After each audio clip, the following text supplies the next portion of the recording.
So this started about Saturday, Memorial Day weekend. Out here working on the car, trying to get it to run so I can get a video out for you guys. Upload the tune, which is the last thing I had to do. Scanned it, make sure that the speed density tune went through. Wired up this hodgepodge of wiring so that I could get power to my ACM and ground. Hooked up hot wired fuel pump wires and attempted to start. Seeing that this video is over 10 minutes long, I assume you know how that went. So I will insert a clip here.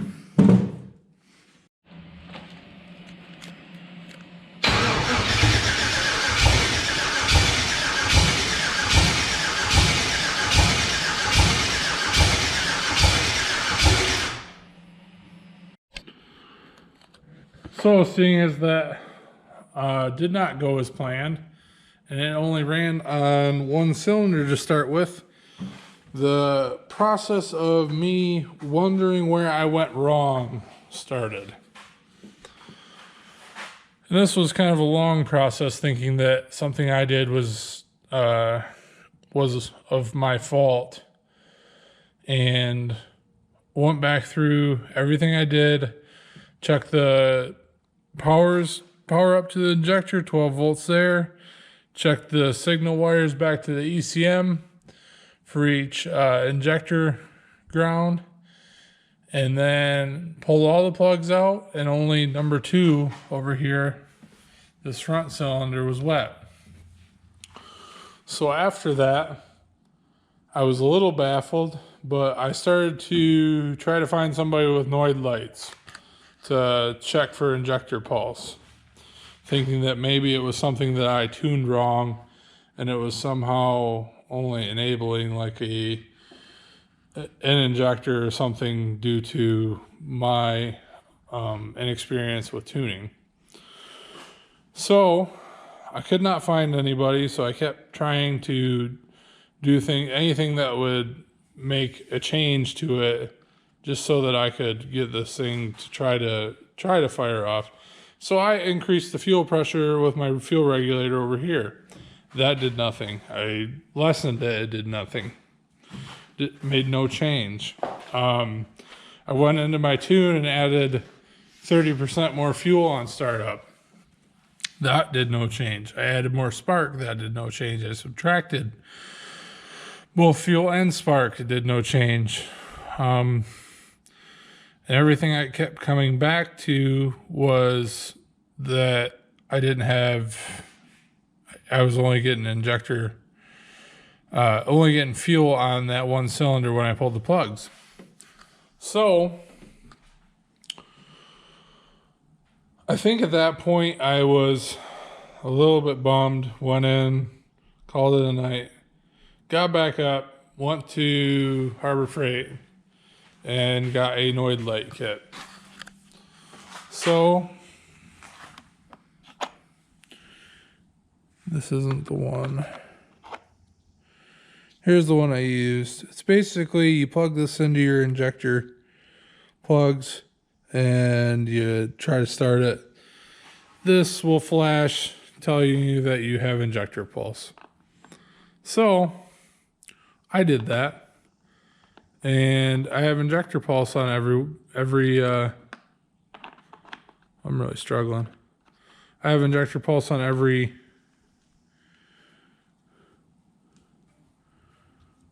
there. I have injector pulse on every cylinder. A little baffled by that. Thought maybe that it was a weak pulse because the Noid lights weren't lighting up very well. So I pulled my ECM connectors and check for power and ground on my ECM, which is right there. Pulled both of them, checked the wires, power and ground, and then load tested them, power and grounds, and they were fine. At this point, I was kind of struggling, thinking that maybe it was something to do with impartial VATS delete, or I wrote entire on my calibration and it bricked the PCM. But I kept trying to do things because it was the weekend and I really wanted to hear this thing run. And I kept continuing to do things. I sprayed it with ether. This was much earlier in the process. I sprayed it with ether and it ran. But what I always came back to is that my wideband would read, if I sprayed it with ether, it would read, it smelled pig rich cranking for that one cylinder because I kept moving the fuel around. But it would never light the wideband up because it's only spraying one cylinder with fuel. After doing all this messing around, 2 cylinders were firing number 2 and number 6 on the other side.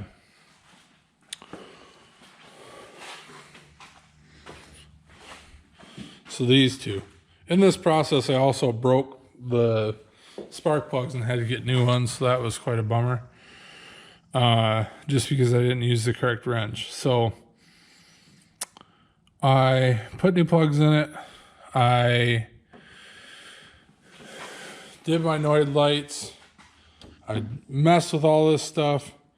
And I eventually come to the conclusion that I've only got fuel on this cylinder here and this cylinder here. So what I did was pulled the injector fuel rails off, pulled them up, left the connectors plugged in, and ran the key. Nothing, and those 2 are the only ones that fired.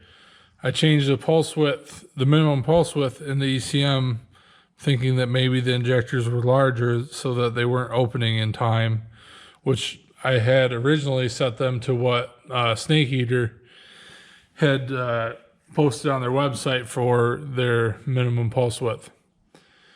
So I added time to that, thinking that maybe they would open. And they didn't.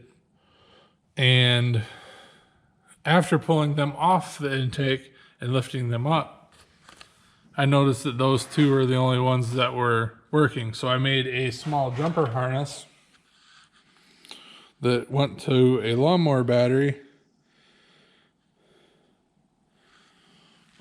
over to a set of bare wires and then touch them on each injector on this side, trying to get it to fire up. Actually, I only did number 4. 2 and 6. I tapped 2 and it worked. I tapped 4, it clicked but didn't open. I tapped 6 and it sprayed. All while my fuel pump was priming the system. So at this point, I knew it was a injector issue. I contacted Snake Eater, which this was on Sunday of Memorial Day weekend. So I contacted him and said, hey man, here's my issue. I honestly think I'm out of warranty because I bought these injectors a long time ago, right when he first came out with them. And he went above and beyond, and I can't say enough good about how he runs his business. I was actually still in warranty. He said that it was an issue that he had when he was having the injectors imported from California. The test fluid that they're allowed to use is different than what they can use anywhere else in the USA because mineral spirits is outlawed. So he sells his injectors flow tested, and they are guaranteed within 3%, if I'm not mistaken. So not to get sidetracked, but if you're looking for an affordable set of injectors, for any application, he makes several different heights, and he's got all his information on his website. And I'll go ahead and link that in the description of this video. I highly recommend it. Highly recommend him. He built me this set that is in the car now that is running. He built me and flowed me this matching set on Sunday, the day before Memorial Day. And you know how ridiculous that is. He couldn't even ship them till Tuesday. It kind of blew me away. I didn't expect even a reply until Tuesday.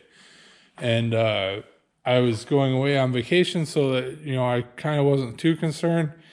And yeah, it blew me away that, you know, he dropped everything he was doing to go work on a set of injectors for me. So I would just like to shout him out. He's a great business guy. Got a sticker on my toolbox now.